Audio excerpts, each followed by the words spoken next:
ప్రార్థన కూటాన్ని ఈ విధంగా అయ్యా మేము అనుకున్న రీతిగా జరిగించుకోవడానికి కృప చూపినందుకే నీకు స్తోత్రాలు ప్రభా.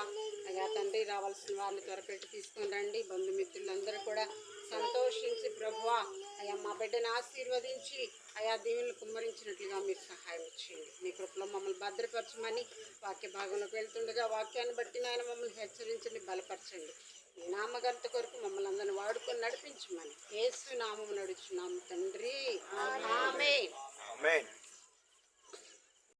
వందనాలు, దేవునికి స్తోత్రాలు చెల్లిస్తున్నాం. మరి కొద్ది నిమిషాలు దేవుని వాక్యాన్ని మనం ధ్యానం చేసుకుందాం. మరి వాక్యం చెప్పడానికి వేల్పూర్ నుంచి పాస్టర్ గారు రావాలి. మరి ఆయన రావడం లేట్ అయింది. ఈ లోపల కొద్ది నిమిషాలు మనం దేవుని వాక్యాన్ని ధ్యానించుకుందాం. లూకా సువార్త 2వ అధ్యాయము 41వ వచనాన్ని చదువుకుందాం.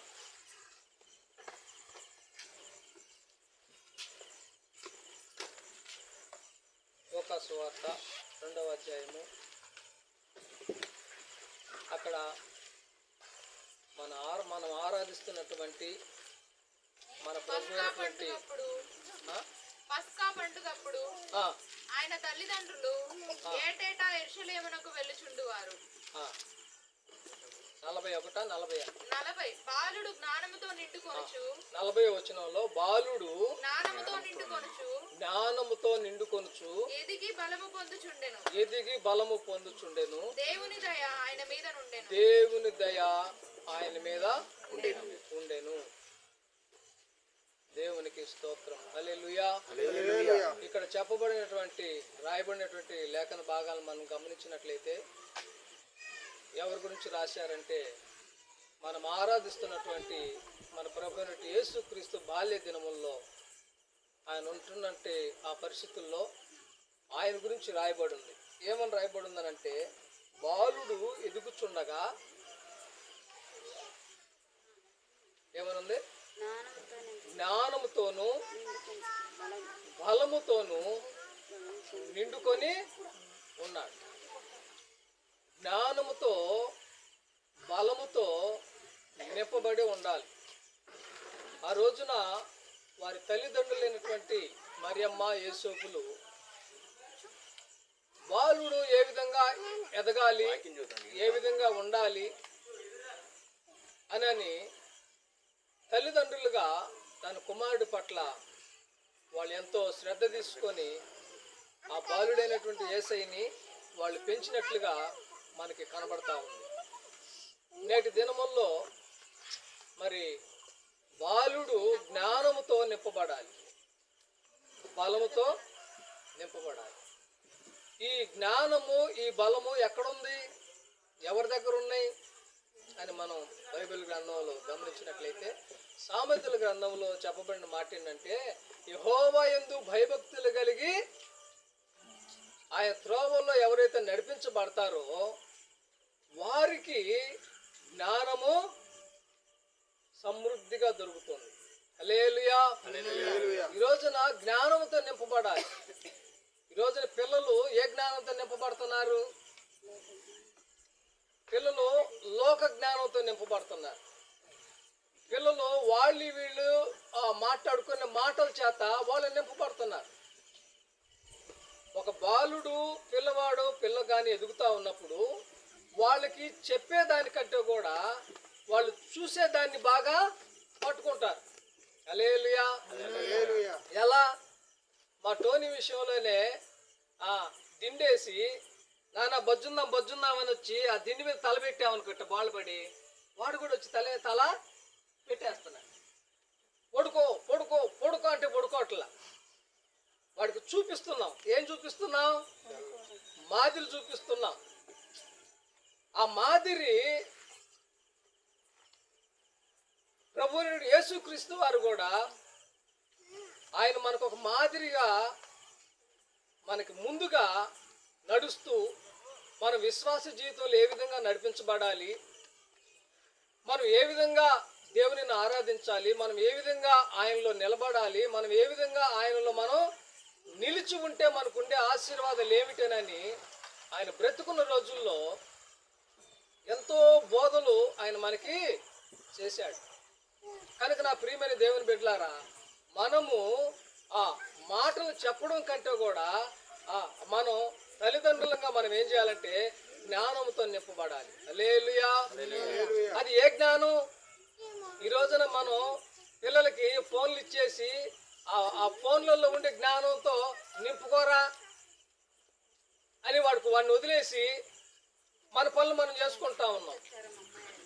ఆ సోషల్ మీడియాలో వస్తున్న వాటిని వీటిని అవి చూసేసి వాళ్ళు ఏమైపోతున్నారు? లోక జ్ఞానంతో నింపబడిపోతున్నారు. మనం ఏ అన్నామంటే వాడు బూత్ మాటే అంటున్నాడు ఎదురుగా. మనం ఏ అని బెదిరించామనుకోండి, వాడు పెద్ద పెద్ద బూత్ మాటలు మాట్లాడతాడు. అంటే ఇప్పుడు ఏ జ్ఞానంతో నింపబడ్డారు? బాలుడు దేంతో నింపబడాలి? దైవికమైన జ్ఞానంతో నింపబడాలి, దైవికమైనటువంటి బలంతో నింపబడాలి. ఈరోజు మన పిల్లలు ఎదుగుతూ ఉంటే ఈ పిల్లోడు ఫారెక్స్ పెడితే మంచిదా, బూస్ట్ పెడితే మంచిదా? పిల్లోడు బాగా పుష్టిగా ఉండాలి, బాగా ఎదగాలి, బాగా దిట్టంగా రావాలి, మంచి జ్ఞానం బ్రెయిన్ బాగా ఎదగాలి అని మనం ఏదేదో చూసి ఏదేదో చేసి మనం ఏదేదో పెడతా ఉంటాం. కానీ అవన్నీ మంచిదే. కానీ ఆత్మ సంబంధంగా నీ పిల్లలకి నువ్వేం బోధిస్తున్నావు? నువ్వు ఏమి వాళ్ళకి మాదిరిగా చూపిస్తున్నావు? నువ్వు బోధిస్తే వాళ్ళు బోధ వినరు. ఎందుకంటే మన జీవితంలోనే ఉంది. ఆదిలో ఆదామవ్వలకి దేవుడు ఏమని బోధించాడు? ఆ తోటలో చెట్లన్నీ పెట్టి, చెట్లు కాయలన్నీ పెట్టి, ఇదిగో పలానా మధ్యలో ఉన్న చెట్టుకాయి తినొద్దు అని ఏం చేశాడు? బోధ చేశాడు. చేశాడు. కానీ ఎక్కింది ఆ బోధ? వాళ్ళకి ఎక్కల. ఎందుకని? మనకు బోధలు మనకి ఎక్కవు. మనకేమెక్కుతాయి? మనం కళ్ళతో చూడాలి. మనం ఏదైతే కళ్ళతో చూస్తామో అది మన మైండ్లోకి వెళ్ళిపోవాలి. అందుకని బాలుడు జ్ఞానంతోనూ బలముతోనూ నింపబడాలి. పరిశుద్ధ బైబిల్ గ్రంథంలో ఒక ఆయన దేవుని మందిరంలో ఉన్నాడు. ఎంత వయసు నుంచి ఉన్నాడు? పాలు విడిచిన దగ్గర నుండి ఎక్కడున్నాడు? దేవుని మందిరంలో ఉన్నాడు. ఆ రోజున ఇశ్రాయేల్ ప్రజలతో దేవుడు మాట్లాడడం అరుదు. అటువంటి రోజుల్లో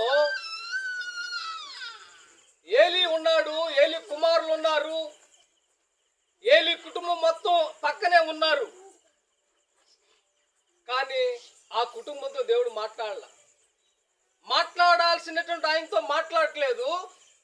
ఆయన ఎవరు తెలియని పిల్లలతో దేవుడు మాట్లాడుతూ ఉన్నాడు.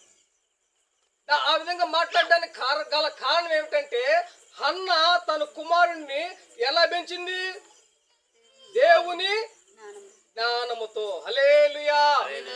దేవుని జ్ఞానంతో హన్న ఆ కడుపులో పడిన దగ్గర నుంచి ఏ విధంగా ఆమె కడుపులో పడ్డాడు?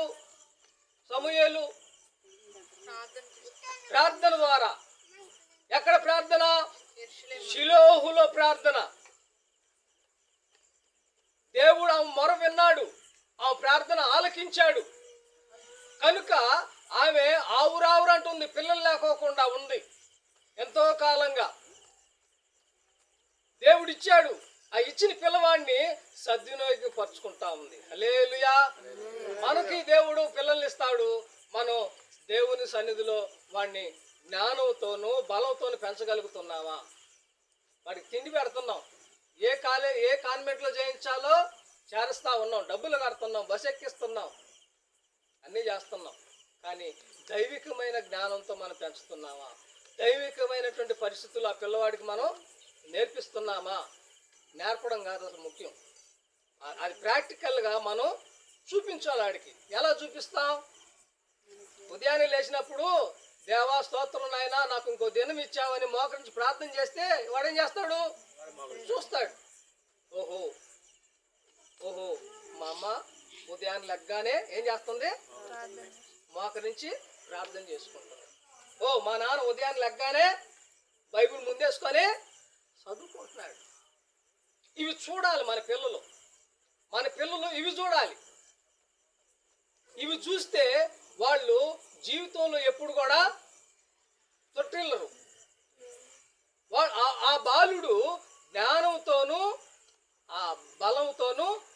నింపబడతాడు. హల్లెలూయా. ఆ జ్ఞానము ఆ బలం లేనందున యవనస్తులు ఏమైపోతున్నారు? తొట్టిల్లిపోతున్నారు. వాక్యమే చెప్తుంది యవనస్తులు తప్పక తొట్టిల్లుతారు. వాక్యం ఏం చెప్తుంది? ఆయన వాక్యం ద్వారా మళ్ళీ వాళ్ళు ఏమవుతారంట? స్థిరపరచబడతారు. కనుక నా ప్రియమైన దేవుని ప్రజలారా, పిల్లల్ని పెంచేటప్పుడు దేవుని జ్ఞానంతో మనం పెంచాలి. దేవుని జ్ఞానంతో మనం పెంచాలంటే ముందు మనం దేవునిలో ఉండాలి. హల్లెలూయా. మనం దేవునిలో లేకపోకుండా రే బైబిల్ చదువు, రే బైబిల్ చదువు, రే ప్రార్థన చేసుకో, అరే ప్రార్థన చేసుకో అంటే వాడు విని విని ఇసుకుబెట్టి నువ్వు చేసుకోపో ఏమంటాడు? నువ్వు చేసుకో అని వాడు కాముకు పోతా ఉన్నాడు. సమూయేలు జీవితంలో దేవుడు సమూయేలుతో మాట్లాడుతూ ఉన్నాడు. సమూయేలుకి ఆ దేవుడి సంగతి కూడా ఎవరు మాట్లాడుతున్నారో తెలియదు ఆ చిన్నవాడికి. ఆ పాస్టర్ గారు కేకేస్తున్నాడేమోనని 2-3 సార్లు వెళ్ళాడు. అయ్యా నా ఏలినవాడా, నన్ను పిలిచావా అని పోతే ఆయన గుర్తుపట్టేశాడు. 2 సార్లు నేను పిలవలేదే అని ఒక్కసారి స్ట్రైక్ అయిపోయింది ఆయనకి. ఏమంది? ఓహో, ఇది దేవుని స్వరం. దేవుడు సమూయేలుతో మాట్లాడుతున్నాడు. నాయనా ఈసారి ఆ స్వరంగా నువ్వు వింటే నువ్వేం చేస్తావు? చిత్తం నా ఏలినవాడా, నీ దాసుడు ఆలకిస్తున్నాడు, సెలవిమ్ము అని వినిన తర్వాత ఆ తెల్లారి వచ్చి ఆయన నీకు ఏదైతే చెప్తాడో చెప్పినట్లుగా మరలా నాకు వచ్చి చెప్పు. చూసారా? 70-80 సంవత్సరాలు ఉన్నటువంటి యాజకుడితో దేవుడు మాట్లాడడం ఆగిపోయింది.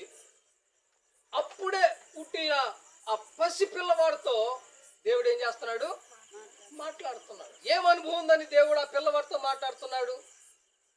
ఆ పిల్లవాళ్ళలో ఉన్న అనుభవం ఏంటంటే తన తల్లి వాడి దేవుని జ్ఞానంతో పెంచింది. హల్లెలూయా. దేవుని జ్ఞానంతో పెంచింది కనుక దేవుడు ఏలీ కుటుంబాన్ని వదిలిపెట్టి సమూయేలుతో మాట్లాడుతూ ఉన్నాడు. సమూయేలుతో మాట్లాడుతూ ఉన్నాడు. సమూయేలు ఏదో గొప్పవాడేం కాదు అప్పటికి, కాకపోతే పాపం ఎరగని వాడిగా ఉన్నాడు. ఏం లేదు సమూయేలులో, పాపం లేదు. లోకం తెలియని వ్యక్తిగా ఉన్నాడు. ఈ లోకం తెలియని వ్యక్తిగా ఉన్న టైంలోనే దేవుడు సమూయేలుతో మాట్లాడడం ప్రారంభించాడు. ఆ మాట్లాడడం ప్రారంభించి సమూయేలుని ఎక్కడి దాకా తీసుకెళ్ళాడు? ఘనత కలిగిన స్థానంలోనికి తీసుకొని వెళ్ళిపోయాడు.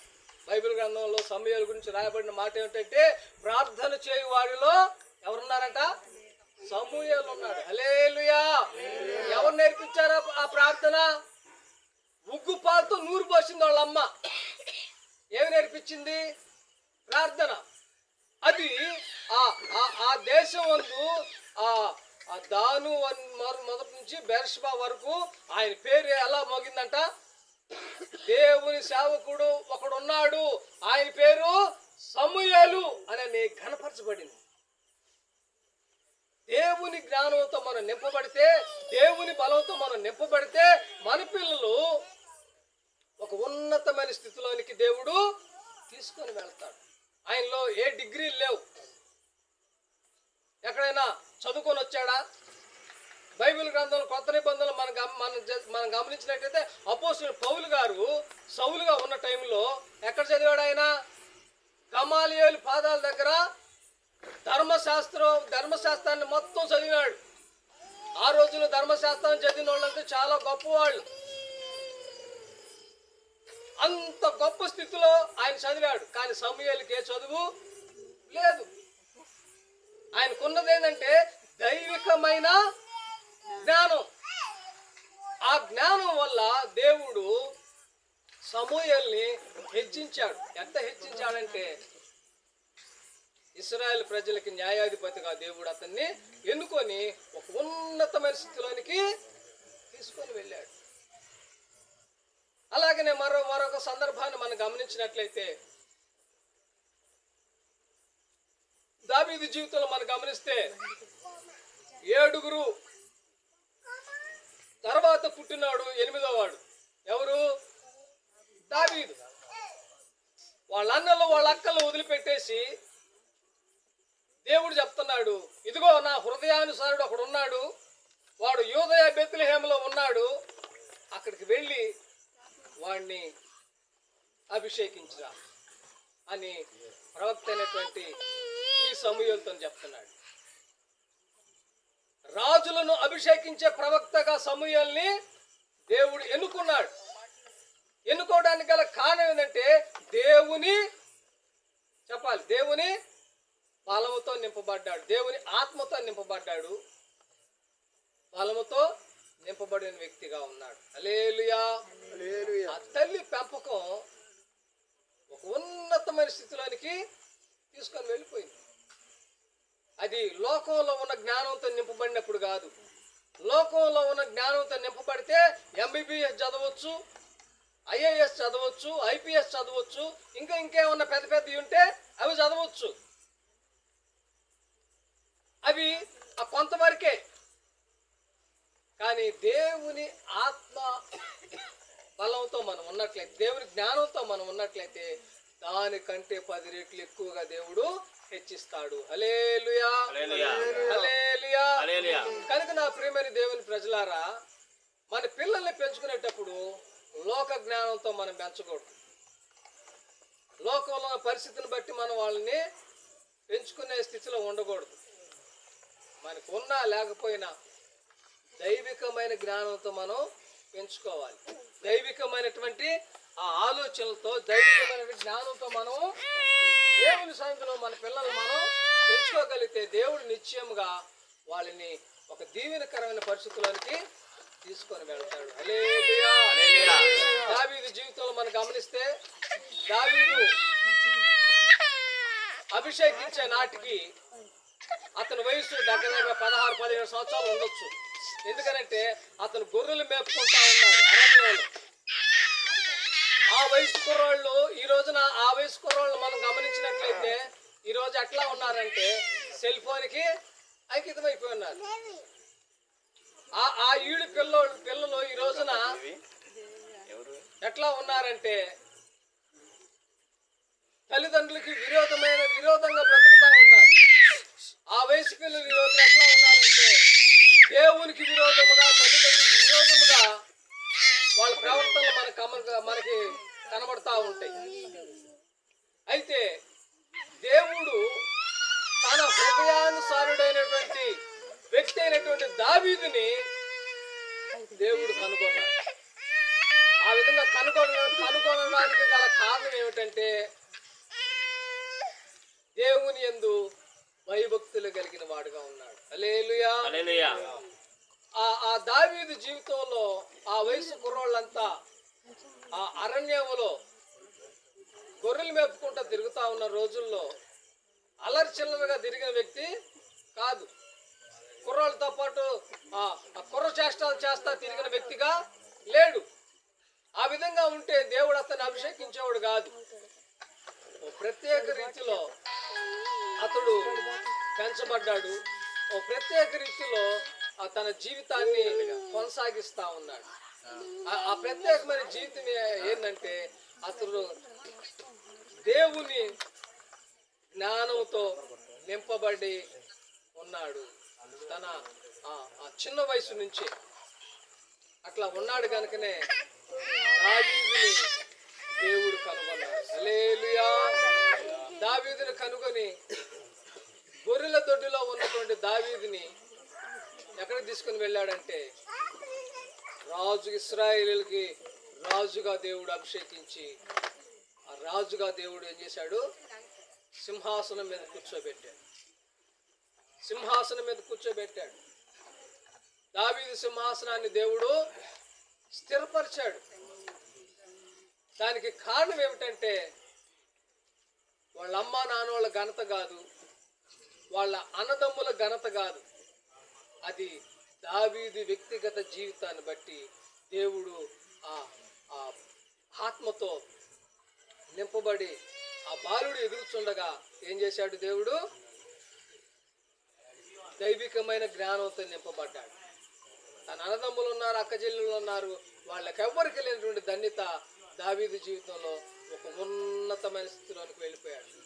దానికి కారణం ఏంటంటే బాలుడు ఎదుగుచుండగా. ఎక్కడ? బాలుడు ఎదుగుచుండగా. మనం ఏం చూస్తాం? పిల్లలు ఎదుగుతూ ఉంటే మనం ఏం చేస్తాం? కాలు బాగుందా, చేతులు బాగున్నాయా, మైండ్ పనిచేస్తుందా, దూరపు చూపు కనపడుతుందా, కేకేసి అరిస్తే చప్పలు కొడితే చూస్తున్నాడా, మనం గమనిస్తాం. అంటే పిల్లోడు పర్ఫెక్ట్గా ఉన్నాడా లేదా, చూపు బాగుందా, వినికిడి బాగుందా, నడుస్తున్నాడా, వందాడుతున్నాడా అని వీటిని గమనిస్తాం. కానీ వాడిని ఏ విధంగా దైవికంగా మనం పెంచాలి, వాడిని ఏ విధంగా మనం ఆ దేవునిలో మనం వాడిని ముందుకి నడిపించాలన్న ఆ ఆలోచన మనకు ఉండదు. కానీ ఒక ఆలోచన ఉంటుంది. ఏంటని? వాడు బాగా అభివృద్ధి పొందాలా, వాడు బాగా చదువుకోవాలా, వాడు బాగా ఉన్నతమైన పరిస్థితులకు వెళ్ళాలనే ఆలోచన ఉంటుంది, ప్రతి ఒక్కరికి ఉంటుంది. కానీ ఆ ఆలోచన తగినట్లుగా పిల్లల్ని దైవికమైన జ్ఞానంతో మనం పెంచుకోగలిగితే అప్పుడు ఈ ఆశీర్వాదాలు మన పిల్లల మీదకి వస్తాయి. ఈ ఆశీర్వాదాలు మన పిల్లల మీదకి రావాలంటే ముందుగా మనం వాళ్ళకి ఒక మార్గాన్ని వేయాలి. అదే దేవుని మార్గాల్లో మనం నడిస్తే మన పిల్లలు మన వెంబడిపోతారు. ఒకడు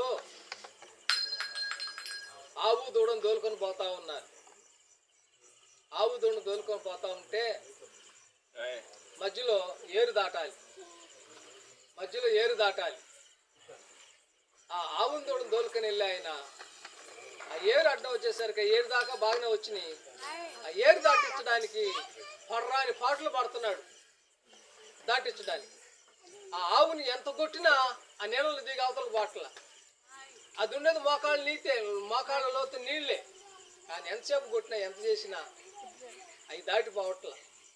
ఈ లోపల ఒక పెద్ద ఆయన వచ్చి, ఓయ్ ఏం చేస్తున్నావు, ఎందుకు దాన్ని అట్ట కొడుతున్నావు ఆవుని అని అంటే ఆయన అన్నాడు, అయ్యా ఇది ఉదయం నుంచి నన్ను ఇబ్బంది పెట్టేస్తుంది, సాయంత్రం అయిపోతుంది, పొద్దుపోతా ఉంది, నా వల్ల కావట్లేదు, దీన్ని దాటించుకొని పోదామంటే అని అంటే, నా వల్ల కావట్లేదు నేను దాటించుకుని వెళ్ళాలంటే నా వల్ల కావట్లేదు అని అంటే, అప్పుడు ఆ పెద్ద మనిషి ఏం చెప్పాడంటే, ఇదిగో నువ్వు ముందు దూడని ఎత్తుకో, భుజాన్ని వేసుకో, నువ్వు దాటి అవతలకెళ్ళు అన్నాడు. భుజాన్ని వేసుకో. సరే ఈ పెద్ద ఆయన చెప్తున్నాడు బాగానే ఉందిలేనని ఆ దూడని తీసుకొని భుజాన్ని వేసుకొని చల్లగా నడుచుకుంటూ వెళ్ళిపోయి ఇటు తిరిగితేది అక్కడ ఆవు లేదు. ఎక్కడుంది? ఆయన వెనకే ఉంది. ఊరి ఊరి ఊరి భలే ఉంది. ఈ ట్రిక్ తెలియక నేను ఏం చేస్తున్నాను, ఉదయం నుంచి సాయంత్రం పొద్దుపోయేదాకా అల్లాడిపోయానే.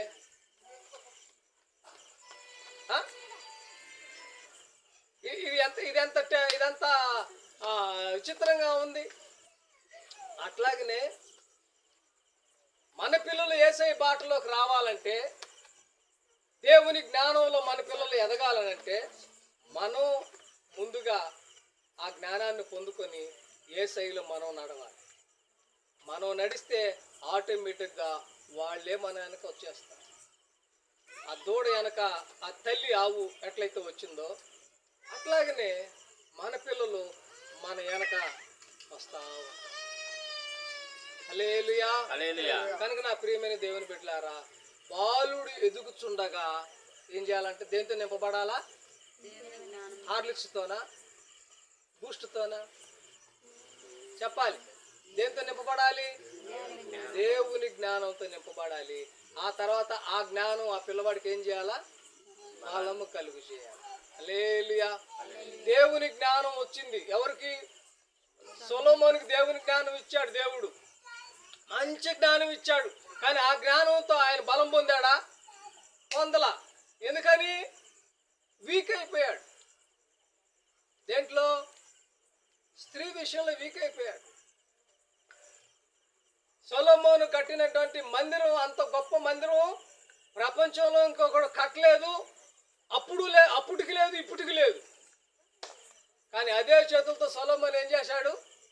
దైవికమైన జ్ఞానం ఉంది, కానీ ఆ జ్ఞానం బలమైంది కాదు. బలమైంది కానందువల్ల ఏ చేతులతో అయితే ఆ దేవుని మందిరాన్ని గొప్పగా కట్టాడో అదే చేతులతో దేవతా స్తంభాలు కూడా నిలబెట్టాడు. పోయింది, పోగొట్టుకున్నాడు. దైవికమైన జ్ఞానంతో నిలబడడం గొప్పే, కానీ ఆ జ్ఞానంతో మనం బలాన్ని కూడా పొందుకోవాలి. బలంగా లేవనుకోండి, అప్పుడు ఏమైపోతాం? ఒరే ఈడు మంచోడే కానీ ఆ విషయంలో ఈడ బెచ్చి ఎదవ. అదేంది? ఒక పక్క మంచోడు అంటుంటివి, ఈ విషయంలో ఎదవ అంటావేంది? ఆయనంత జ్ఞాని అప్పుడు ఉన్నాడు, ఆయనకు ముందు కానీ ఆయన తర్వాత కానీ అంత జ్ఞానం పొందుకున్నాడు.